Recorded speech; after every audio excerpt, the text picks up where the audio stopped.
अगर एक टाइम ना रहे तो ऐसे लोग जो जुमे की जुमे जाते हैं वो हंगामा मचा देते हैं। इमाम के बच्चे नहीं है, इमाम की रिश्तेदारी नहीं है, इमाम की ससुराल नहीं है, इमाम की ददियाल नहीं है, इमाम की ननिहाल नहीं है, इमाम का कौन नहीं है, इमाम के चचा भी हैं, इमाम के ताऊ भी हैं, इमाम मेरे तुम्हारे तरह आदमी है। मुझे बताओ, कहीं कोई मर जाएगा तो इमाम को जाना पड़ेगा या नहीं जाना पड़ेगा? कहीं कोई पैदा होगा तो इमाम को जाना पड़ेगा या नहीं जाना पड़ेगा? कहीं किसी को तकलीफ है, कहीं किसी की तबीयत अच्छी है, कहीं किसी की खराब है, हजार जिम्मेदारी इमाम के साथ होती है। अगर एक दो दिन इमाम गैर हाजिर रह जाए तो लोग बेवजह उसका हिसाब करने पे तुल जाते हैं और फिर इमाम के पीछे हाथ धो के पड़ जाते हैं। होना ये चाहिए, दो इमाम होने चाहिए मस्जिद में, एक इमाम होना चाहिए, एक नाइब इमाम होना चाहिए। इमाम साहब अगर काम से चले जाएं तो नाइब इमाम उनका काम अंजाम दे सके। इमामों की तनख्वाह बढ़ाओ। अब एकदम तो बढ़ा नहीं सकते, मैं एक तरकीब बताता हूं और फिर हजरत मुफ्ती साहब को आवाज देता हूं। तरकीब यह है कि जब जुमे के दिन इमाम साहब खुतबा पढ़ते हैं, मतलब तकरीर करते हैं या नात शरीफ पढ़ते हैं, मस्जिद में जितने लोग जाते हैं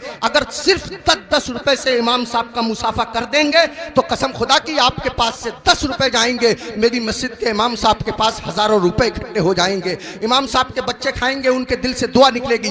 देखो, अगर इमामों की तनख्वाह कम होती है तो नमाजें खराब होती हैं। आप कहेंगे कैसे? मैं बताता हूं आपको। इमाम साहब की तनख्वाह 4000, बीबी की दवा चल रही है 3000 रुपया महीना की, 100 रुपया रोज उसकी बीबी की दवा चलती है। अब कितने रुपए बच्चे उसके पास? 1000। उसमें गैस सिलेंडर भी है, उसमें तेल भी है, उसमें नमक मिर्च भी है, उसमें दालचीनी पत्ती भी है, सब दुनिया भर के खर्चे। आप गौर कीजिए, अब इमाम साहब मस्जिद के मुसल्ले पे खड़े हैं, नियत बांधे हुए नमाज की, अब पढ़ रहे हैं सुब्हानक अल्लाहुम्मा व बिहम्दिका व तबारक अस्मुका व तआला जद्दुक व ला इलाहा गैरुक। अब सुबहाना जब खत्म हुआ तो इमाम साहब मन मन में सोच रहे हैं, यार कोई मर भी तो नहीं रहा है, 40वां हो जाता, कुछ रुपए मिलते, खर्चा चल जाता, यार किसी की शादी भी तो नहीं हो रही है, निकाह पढ़ाने के लिए मिल जाता। इमाम साहब खड़े हैं मुसल्ले पे, सोच रहे हैं, पढ़ रहे हैं 40वां, खड़े हैं मुसल्ले पे, पढ़ा रहे हैं निकाह। कसम खुदा की अगर तुम लोगों ने अपने इमाम की तनख्वाहें माकूल रखी होती तो तुम्हारा इमाम जहां होता इमाम की नीयत भी वही होती, तुम्हारा इमाम जहां होता इमाम का दिल भी वही होता,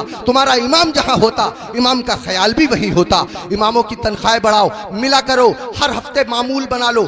जब तुम कमाते हो, हजारों कमाते हो, मामूल बना लो कि हर महीने मैं इमाम साहब को गौसे आजम की तरफ से 11 रुपए दूंगा या 1100 रुपए दूंगा या 500 रुपए दूंगा। महीने में तुमको तनख्वाह मिले 10,000, महीने में तुमको तनख्वाह मिले 15,000, 8,000, 8,000 में से 100 रुपए चुपके से जाओ इमाम साहब से मुसाफा करके आ जाओ। अगर बस्ती में 100 घर हैं, सबके सब 100-100 रुपए से मुसाफा करेंगे, हिसाब जोड़ आप लेना रुपए कितने हो जाएंगे, इमाम साहब का काम हो जाएगा। मैं कहना ये चाहता हूँ, इतना बड़ा इमाम, कभी तुमने सोचा तुम लोग अपने बिस्तर पे सोते रहते हो फजर की नमाज के वक्त, तुम्हारा इमाम तुम्हारी बस्ती की मस्जिद के मुसल्ले पे बैठ के तुम्हारे लिए दुआ कर रहा होता है, या अल्लाह मेरी बस्ती पे करम फरमा, या अल्लाह इस बस्ती पे रहम फरमा, लोगों के कारोबार में बरकत अता फरमा, इज्जत की हिफाजत फरमा, दौलत की हिफाजत फरमा, आबरू की हिफाजत फरमा। और तुम उसी इमाम के पीछे पड़े रहते हो जो तुम्हारे लिए दुआएं करता रहता है। एक आदमी पड़ा रहता था बहुत इमाम के पीछे, एक दिन पकड़ लिया इमाम साहब ने, अबे फजर की नमाज पढ़ी है? बोला बिल्कुल पढ़ी है। इमाम साहब बोले कै रकअतें पढ़ी है? बोला 10।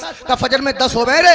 कह रहा चलो 15 मान लो। इमाम साहब बोले 15 होती फजर में? कह रहा चलो 20 मान लो। इमाम साहब बोले पिट जाएगा, दिमाग खराब मत कर। मुंह लटकाया हुआ घर गया, बीबी बोली कैसे मुंह लटकाए फिर रहे हो? कहने लगा रे इमाम साहब ने पकड़ लिया, बोले फजर पढ़ी है? मैंने पढ़ी है। उन्होंने रकअतें पूछ ली, मैंने 10 बताई, 15 बताई, 20 बताई, 25 तक पहुंच गया, मगर इतना है कड़े इमाम है वो भी माने ही नहीं है। तो बीबी कह रही है तुम भी तो पागलों जैसी बातें करो, 4 बता देते 4। तो कह रहा तू तो सच में ही पिटवाने वाले काम कर रही है।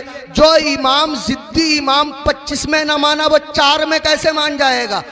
25 में माना नहीं, 4 में मान जाएगा। पिटवाने वाले काम कर रही है। इमामों के करीब आओ, इमामों का ख्याल रखो। जब खाना खाने बैठा करो इमाम को फोन कर लिया करो, हजरत खाना खाया नहीं खाया, आया नहीं आया, अगर आया तो क्या आया। अगर तुम्हारे घर कोई अच्छी चीज बना करे इमाम को पहुंचा दिया करो, इमाम का ख्याल रखा करो। बाल काटने की दुकान है, इमाम से बाल तरशवाने के पैसे मत लिया करो। कपड़े सिलने की दुकान है, इमाम के कपड़े फ्री सिल दिया करो। पूरी बस्ती का एक इमाम है, क्या नहीं हो सकता? मुश्किल काम नहीं है, मुश्किल काम नहीं है। एक इमाम के साथ अगर ये रियायत की जाए, कोशिश करो अपनी मस्जिद के इमामों को हज कराओ, उम्रे के लिए भेजो, सब मिलकर के कोशिश करो तो कोई कर रहा काम नहीं है। मैंने बहुत कीमती वक्त ले लिया, आपसे भी मैं माफी चाहता हूं और मुफ्ती साहब से भी मैं माफी चाहता हूं। मिंबर शरीफ पे बैठे हुए तमाम लोगों से मैं माफी चाहता हूं। मेरे दिल की तमन्ना थी, मेरी आरजू थी, इमामों के बड़े बुरे हालात लोगों ने बना दिए। यही वजह है हमारे 50% मौलवियों ने अपना कारोबार शुरू कर दिया, इमामतें छोड़ दी और इमामों के साथ ऐसे ही रवैया रहा तो कसम खुदा की तुम लोगों के बच्चों को अल्लाह और रसूल का नाम सिखाने वाले लोग मिलना मुश्किल हो जाएंगे।